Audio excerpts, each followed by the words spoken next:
আসসালামু আলাইকুম। আজকে আমি আরেকটা ভিডিও নিয়ে আপনাদের সামনে এসেছি।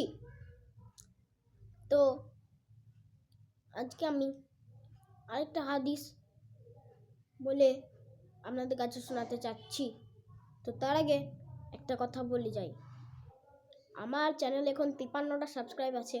আপনারা বেশি বেশি শেয়ার, লাইক এবং সাবস্ক্রাইব করে আমার সাবস্ক্রাইবকে বাড়িয়ে দিন।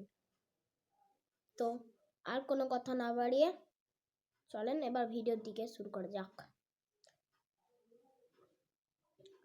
আমর ইবনুল আসের পুত্র আব্দুল্লাহ থেকে বর্ণিত, তিনি বলেন, এক জনৈক ব্যক্তি রাসূল সাল্লাল্লাহু আলাইহি সাল্লামকে প্রশ্ন করলেন, কোন মুসলমান উত্তম?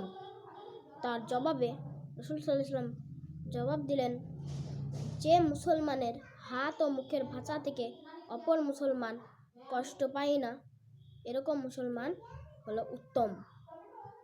যেমন আমরা কাউকে মেরে কষ্ট দিই, গাল দিয়ে কষ্ট দিই, এইসব থেকে রক্ষা করতে বলেছে।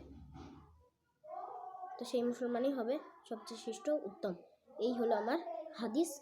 তো এইখানে আমি ভিডিওটা শেষ করলাম। তো আমার 60টা সাবস্ক্রাইব প্লিজ আপনারা কমপ্লিট করে দিন। আসসালামু আলাইকুম ওয়া রাহমাতুল্লাহি ওয়া বারাকাতুহু।